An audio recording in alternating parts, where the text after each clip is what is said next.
안녕하세요. 이곳에서 사연을 많이 듣는데 저에게도 참 기가 막히고 어이없게 분가한 정말 황당한 사연을 올려보게 되었습니다. 제가 신랑과 처음 만나게 된 건 친구가 주선한 소개팅 자리를 통해 만나 연애 3년 정도 하다가 결혼까지 하게 되었습니다. 저는 신랑을 만나기 전에도 다른 사람도 만나봤었지만 한 번도 연애 기간 동안 사귀는 남자의 부모를 만나본 적은 없었어요. 그런데 신랑과 연애하는 동안은 우연히 한번 신랑 부모님을 보게 되면서부터 자주 만나게 되었어요. 자꾸 봐서 정이 들어서 그런지 시부모님들은 저를 딸처럼 대해주셨어요. 저도 그분들이 친근하게 느껴지고 저를 이뻐해 주시니까 저도 왠지 부모님 같았고 그분들이 좋더라고요. 처음 결혼 얘기가 나왔을 때 시부모님들께서는 몇 년 정도는 함께 합가해서 살기를 원하셨습니다. 주변 친구들은 너 한번 들어가면 나오기 힘들다. 잘 생각해. 그리고 연애 때 좋던 분들도 함께 살면 아마 달라질걸? 친정은 가까울수록 좋다고 하고 시댁은 멀리 할수록 좋다고 하던데 너는 어떻게 반대로 하려고 하니? 너 괜히 합가해서 살았다가 불구덩이로 들어갈 수도 있으니까 신중하게 잘 생각하고 결정해. 라고 하더라고요. 그때 주변에서 하는 말들을 귀를 기울일 걸 때늦은 후회를 했지만 아까도 말했지만 연애 때 보았던 어머님 아버님이 너무 좋으셔서 그때는 미련하게도 함께 살아도 괜찮을 것 같아서 합가를 허락을 했습니다. 저는 디자인 쪽 관련 일을 하고 있고 지금 하는 일을 포기할 수 없어서 결혼한다고 해도 퇴사할 생각도 없고 결혼 후에도 아이를 낳고도 꾸준하게 계속할 생각이었기 때문에 함께 사는 것에 대한 큰 의미를 두지 않았어요. 그땐 제가 너무 어렸나 봅니다. 합가에서 살 집은 단독주택이었고 2층 건물이었거든요. 그 집에서 저희는 2층을 썼고 시부모님들은 1층을 쓰셨는데 식사 때 외에는 서로 크게 부딪히는 일이 없다 보니까 함께 살고 나서도 큰 불편함이 없었어요. 저는 유별날 정도로 예민한 성격이어서 화장실이 참 많이 예민합니다. 그런데 위아래 화장실이 다 있었고 2층에서 간단하게 음식 조리를 할 수 있는 작은 주방도 2층에 딸려 있다 보니 실상 하루에 시부모님들을 마주칠 일은 거의 없었어요. 합가를 한 후에 어머니께서는 제가 합가를 허락해 주어서 고마우셨는지 저희를 위해 2층을 리모델링 해주셨어요. 2층과 분리해서 퇴근하고도 1층 거실을 거치지 않고 2층으로 바로 올라갈 수 있도록 계단도 따로 만들어주시고 뭐 하였든 모든 편의시설을 다 따로 사용할 수 있도록 해주셨어요. 그리고 방도 신혼집처럼 예쁘게 도배까지 해주셨어요. 그래서 제가 생활하는데 전혀 불편함을 느끼지 못하고 생활하고 있었는데 문제는 6개월 정도가 지난 후였습니다. 신랑 위에 누나가 둘 있는데 그 중에 막내 시누이가 갑자기 사업에 문제가 생겼다면서 시댁으로 가지 않고 저희 시댁에 짐을 다 싸서 왔더라고요. 그것도 제가 빤히 합가해서 살고 있다는 것도 알면서 상의 한 번 없이 말입니다. 얼떨결에 부모님은 자기 자식 길바닥에 낳게 생겼다고 하니까 시누이를 받아주었다고 했어요. 처음에는 저한테 상의도 없이 시누이랑 같이 산다는 말 듣고 황당하고 불편할 것 같은 마음에 별로였는데 1층에는 시누이네가 쓸 방이 있었기 때문에 아래층에서 생활하실 거라고 생각하고 신경 쓰지 않았는데 제가 퇴근하고 나서 정말 황당한 상황에 부딪히게 되었습니다. 시누이는 아래층을 쓰지 않고 저희와 2층을 쓰게 되었던 겁니다. 시누이는 원래 위층을 새롭게 바꾸기 전에는 방이 여러 개가 있어도 아가씨 때도 아예 그쪽은 쳐다도 보질 않았다고 해요. 그런데 싹 리모델링된 2층을 보고 탐이 났던 거예요. 어머니 말로는 시누이를 달래보았다고 하더군요. 며느리가 화장실 때문에 예민하다는 것을 익히 알고 있었기 때문에 사위와 쓰게 되면 더 힘들어할 것을 미리 짐작하시고 시누이를 설득했지만 끝내 고집을 부려 2층을 주게 되었다고 합니다. 화장실이야 아래층도 있으니 큰 문제 없겠지 하고 자기들끼리 마무리 짓고 제가 퇴근하기 전 짐을 다 옮겨놓은 거였어요. 그래서 저는 연타로 2번 머리를 맞은 기분이었어요. 느닷없이 시누이 내외랑 함께 시댁에서 살아야 하는 것과 더 황당한 건 2층에서 함께 살라는 말은 정말 내키지 않았어요. 그래서 신랑한테 말했어요. 내가 이러려고 합가해서 사는 거 아니다. 어머니께서 처음에 합가를 하자고 한 건 시부모님들만 계실 때 합가를 원했던 거지 시누이 가족이랑 같이 살았다면 절대 합가 반대했을 거라고 했어요. 그러면서 신랑한테 부탁했어요. 그냥 시누이 가족들 작은 오피스텔이나 투룸 같은 그런 데 가서 살면 안 되냐고 물어보라고 했어요. 그것도 안 된다면 그냥 같이 사는 것은 내가 100번 아니 1000번 양보해서 받아들일 테니 그냥 1층에서 사시면 안 되냐고 말해보라고 했어요. 그랬더니 신랑은 알았어, 말할게. 나도 자기 심정 충분히 이해해. 그런데 갑자기 상황이 안 좋아져서 지금 누나가 당장 집 가기도 힘들다고 하잖아. 그래서 친정으로 온 거일 거고. 그러니까 자기가 이해해줘. 누나도 매형 생각해서 2층을 고집했을 거야. 엄마 아버지 매형이랑 부딪히면 불편해할까봐 잠깐만 여기서 있다가 집 구하는 대로 나간다고 하니까 나를 봐서라도 좀 봐주면 안 될까? 자기야 미안해.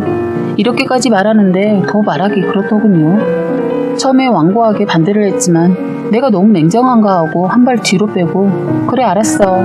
그럼 약속해줘. 자기 말대로 진짜 잠깐이다. 만약 계속 그분들이랑 함께 산다면 나 절대 이 집에서 함께 못 살아. 라고 했습니다. 그런데 신우이 자기 남편 생각한 것도 있었는지 모르겠지만 제가 보기엔 전혀 그렇지 않았어요. 자기가 그냥 2층을 쓰고 싶었던 거예요. 신우이 행동이 그걸 보여줬거든요. 시부모님들 계신 곳에서도 고모부님 자존심 상하는 거침없는 말로 내뱉고 기 팍 죽이고 행동도 함부로 하고 저도 다 알면서도 신랑이 저렇게 말을 하니까 그냥 모른 척하고 받아준 거예요. 그렇게 해서 어쩔 수 없이 함께 살게 되었는데 아니나 다를까 처음부터 이것저것 부딪히는 거예요. 아까도 그래 적었지만 저는 많이 예민하고 화장실을 자주 가기도 했지만 누가 밖에서 기다리고 있다고 생각하면 더 볼일을 못 보는 사람인데 하필이면 아침에 꼭 고모부님과 부딪히는 겁니다. 출근하기 위해 샤워를 하고 볼일도 보고 그동안 저에겐 그 시간을 그 어느 누구에게도 간섭받지 않고 힐링하는 시간으로 그 시간만큼은 오로지 저를 위해 쓰며 즐겼는데 신우이와 합가하면서 일이 완전히 꼬여버렸습니다. 볼일을 보고 있으면 밖에서 문을 두드리는 바람에 해결하지 못하고 나왔다가 다시 들어가서 샤워하게 되었는데 놓고 하는 고모부님 때문에 대충 씻어야 했어요. 사실 신우이는 고모부님 출근할 때까지 일어나지 않고 늦게까지 자기 때문에 아예 부딪히진 않았는데 고모부님과 출근 시간대가 비슷하다 보니 이렇게 매일 부딪혔어요. 사실 아래로 내려가서 하셔도 되는데 아버님도 아침 일찍 나가시는 분이라 준비하시는데 문제는 아버님이 화장실에 한번 들어가면 한동안 자리를 차지하고 있어요. 아버님의 이상한 버릇은 화장실에 신문을 들고 들어가시는 겁니다. 그래서 저희는 아침에 아예 아래층 화장실을 쓸 생각을 안 했어요. 고모부님 출근 시간이 처음부터 저랑 같진 않았는데 회사를 이직하는 바람에 화장실 쓰는 시간이 같아진 거였어요. 저는 서로 부딪히지 않으려고 저는 평소보다 30분 더 일찍 일어나 출근 준비를 시작했습니다. 그런데 꼭 볼일을 보고 있으면 노크를 하시는 거예요. 안 그래도 변비 때문에 힘들어하는데 정말 미치겠더군요. 어쩔 수 없이 화장실을 양보하면 고모부님 또한 아버님처럼 한번 들어가시면 20분을 안 나오고 볼일을 보고 있는 겁니다. 안에서 휴대폰을 하고 있는 것 같았어요. 그래서 화장실 문제 때문에 너무 힘들어서 신랑한테 말을 했더니 누나에게 말을 했던 모양이에요. 누나, 명이 예민해서 화장실 못 간 지 4일째래. 매형 보고 1층 쓰라고 하면 안 돼? 라고 했다고 하네요. 그랬더니 신우이 노발대발하면서 아니 2층에 있는 화장실 두고 왜 힘들게 1층까지 가서 볼일 보라고 하는 거야? 너무한 거 아니니? 참 어이가 없어서. 그럼 올케한테 밑에 층 쓰라고 하면 되잖아. 라고 황당한 말을 했다는 거예요. 괜히 싸움이 날 것 같아 일단 말은 전달하고 왔다고 하는데 해결은커녕 일을 크게 만든 것 같더군요. 화가 났었지만 일단 참고 넘어갔어요. 그리고 몇 가지 문제점이 생겼는데 너무 힘이 들더군요. 위층에는 간단하게 취사도 가능하게 해줘서 음식을 해먹어도 되었는데 문제는 신우이가 저녁 늦게 야식을 해먹고는 설거지를 다 쌓아두는 겁니다. 정말 하루 이틀도 아니고 냄새가 장난이 아닌 거예요. 한두 번 제 성격에 못 이겨 제가 해놨더니 당연하듯이 그 다음엔 아예 담가둬 버리더군요. 이건 아니다 싶어서 신우이한테 설거지에 대해서 말했어요. 형님, 다음엔 음식 드셨으면 바로 설거지 부탁드려요. 2층에 음식 냄새로 가득해요. 위생상 좋지도 않고 냄새가 방으로까지 들어와요. 그리고 밤늦게 라면 끓여 드시는 거 다 좋은데 제발 부탁드릴게요. 했더니 기분 나쁜 표정을 짓더니 내가 왜? 왜 엄마 집에 살면서 눈치를 봐야 하는지 모르겠네. 올케가 시키면 바로 해야 하는 거야? 그리고 그거 조금 할 수 있지. 뭘 그런 걸 가지고 생색이야? 하더군요. 그때 알았네요. 저 신우이 말로 해서는 안 되는 사람이구나. 저걸 어떻게 손을 봐줄까 그날부터 고민을 했어요. 그렇게 서로 안 좋은 말이 오가고 저녁 식사를 하는데 신우이가 시댁 식구들에게 어떻게 전달을 했는지 표정이 평소와 다르게 별로였던 것 같았어요. 그리고 평소와 같으면 다 같이 후식도 같이 먹고 했는데 신우이 온 날 이후로는 다 따로따로 식사 후 시간을 보내고 있었어요. 2층 거실에서도 다른 때 같으면 신랑이랑 영화를 보거나 TV를 보면서 시간을 보내곤 했는데 신우이가 오고부터는 일절 거실을 쓰지 않고 쉬어도 방 안에서 쉬게 되는 겁니다. 그날도 저희는 방에서 쉬고 있는데 신우이가 저를 부르더군요. 내가 부른 것은 아까 올케가 한 말이 자꾸 생각나서 화가 나서 기분이 좀 상해서 라고 하는 겁니다. 느낌으로 알 수 있었죠. 아, 기분 많이 나쁘셨구나. 그래서 아니 저는 서로 지킬 것은 지키고 서로 불편한 거 얘기해서 좋은 쪽으로 지내보자는 뜻에 말한 건데 왜요? 그게 그렇게 기분 상하셨어요? 설거지 바로 하시라고 한 게? 그랬더니 대뜸 내가 못한다면? 생각해보니까 올케가 시어머니도 아니고 왜 이래라 저래라야? 우리 엄마도 뭐라 안 하는 걸. 그럼 다 같이 쓰고 있고 더군다나 부엌 쪽이 저희 방 쪽이라 설거지 안 하면 냄새가 자꾸 들어오는데 참고 살라고요? 거의 야식으로 라면 드셔서 냄새가 얼마나 심한데요. 그래? 몰랐네. 뻔히 다 알면서 아무렇지 않게 이러더군요. 저도 안 되겠다 싶어서 이참에 말 나온 김에 다른 얘기도 했어요. 형님, 빨래 세탁 끝나면 제발 세탁기에서 꺼내주세요. 가끔 보면 전날 빨아놓은 빨래 다음날까지 계속 세탁기 안에 있던데 제발 이런 것도 지켜주시면 안 돼요? 올케, 뭐야? 그럴 땐 그냥 세탁기 버튼 한번 더 눌러주거나 섬유유연제 한번 해서 돌려서 꺼내주면 덧나? 생각할수록 기분 나쁘네. 형님, 저 일하는 사람입니다. 저도 퇴근 후에 어머니께서 2층 신경 쓰지 않도록 저희 살림하기도 바쁘고요. 이제는 어머님 하시는 살림도 배우느라 바빠요. 하루 종일 집에 계시면서 왜 그걸 저한테 하라고 하세요? 아침 일찍 일어나서 집안일을 하세요. 늘 11시가 다 되어서 일어난다고 들었는데 그럼 형님은 이 집에서 하는 게 뭐가 있어요? 애도 어머님이 어린이집 보낸다고 들었는데 형님이 커피 마시러 나간다고 나가서 동네 아주머니들랑 수다 떨고 들어오시니까 계속 빨래가 세탁기 안에 있는 거잖아요. 제가 2층은 다 알아서 하니까 어머님 저희 2층 살림 전혀 관여 안 하셔서 세탁기 안에 빨래 있는 줄도 모른다고요. 그럼 올케가 아래층 세탁기 싸. 이런 억지스러운 말로 저의 화를 돋구더군요. 그게 말이라고 하세요? 그리고 말 나온 김에 말하는데요. 제발 저희 빨래 좀 같이 돌리지 마세요. 세탁기 안에 그대로 있으니까 옷에서 냄새 난단 말이에요.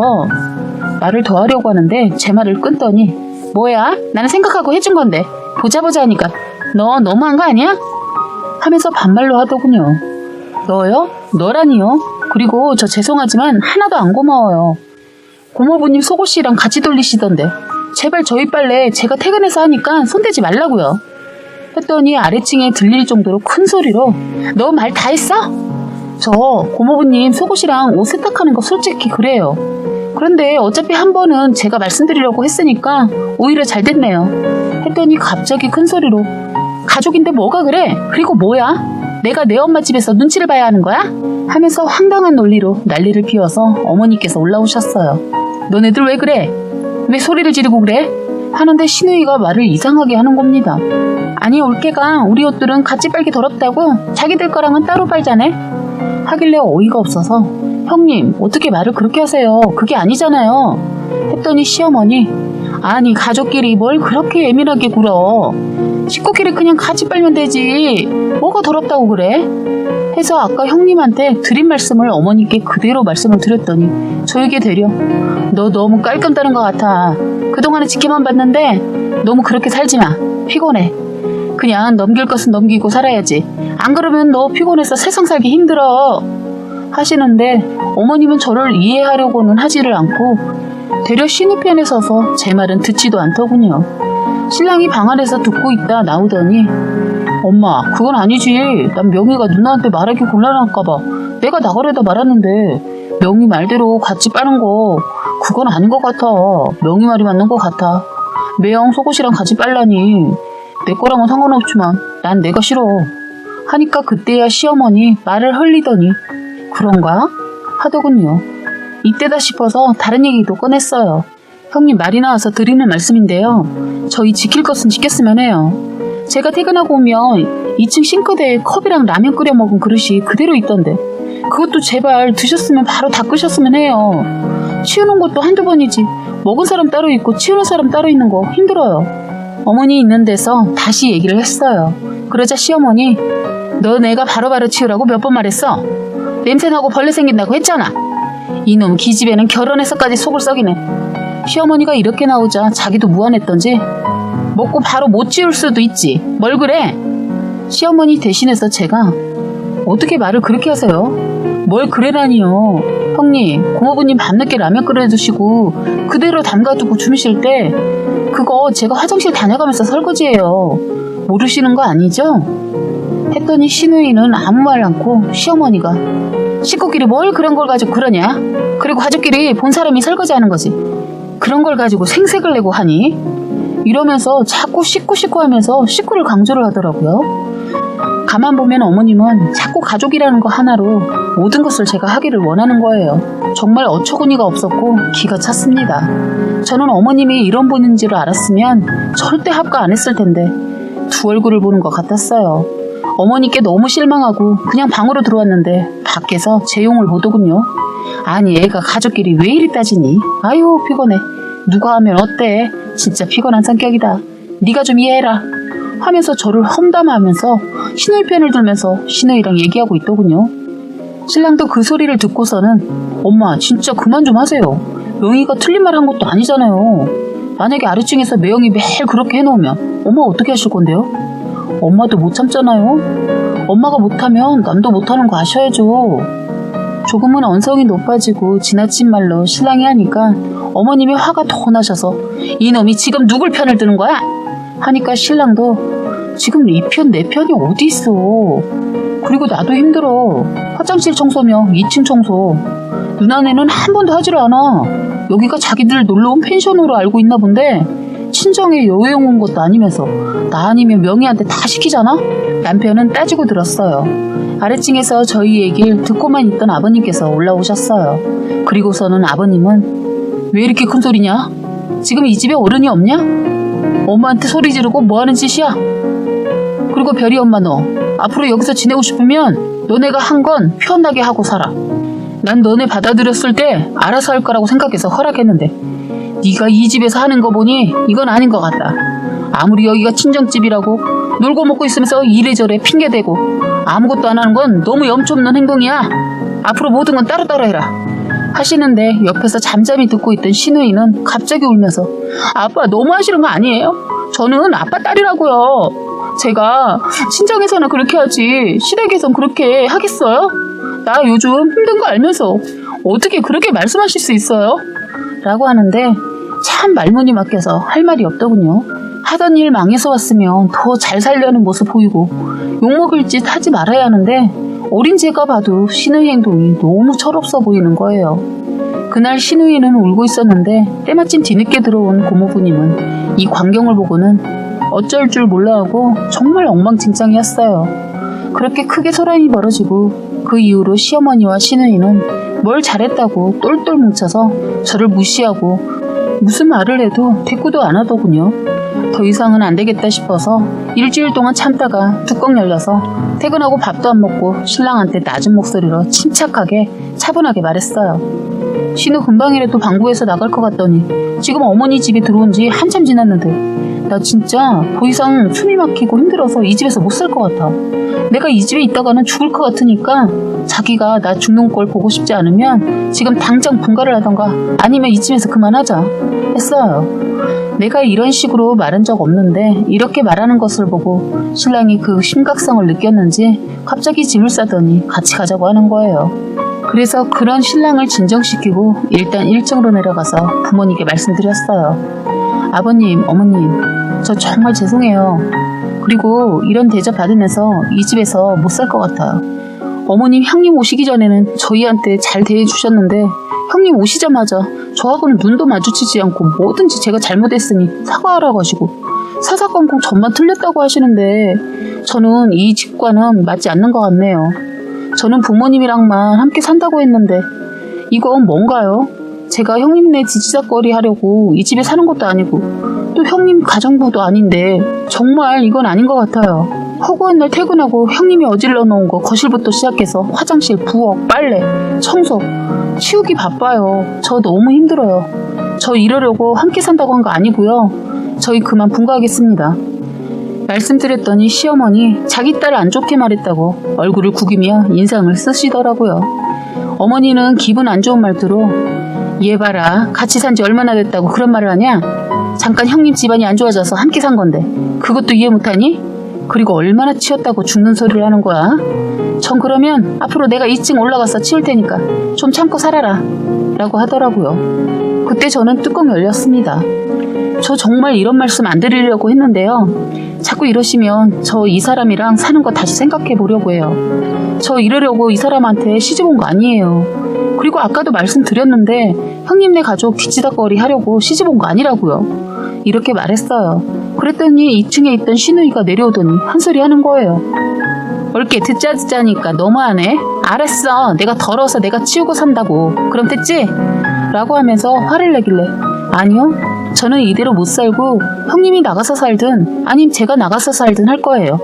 아니 그냥 저희가 나가서 살게요.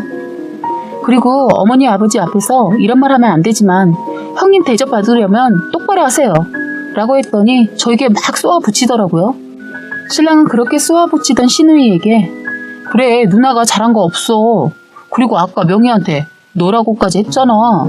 라고 하고 옆에 계시던 고모부님도 우리가 잘못했으니 그만하라고 하더라고요. 시누이는 저한테 이런 말을 듣고 분통이 터졌는지 울고불고 그런데 시어머니 이런 상황이 더 악화돼서 우리 이혼할까봐 더 이상 아무 말 안 하시더라고요. 자기 딸 등짝을 때리면서 이년아 그러니까 입을 함부로 놀리지 말았어야지 하자 아버님 다들 그만하라고 큰 소리 치셨어요.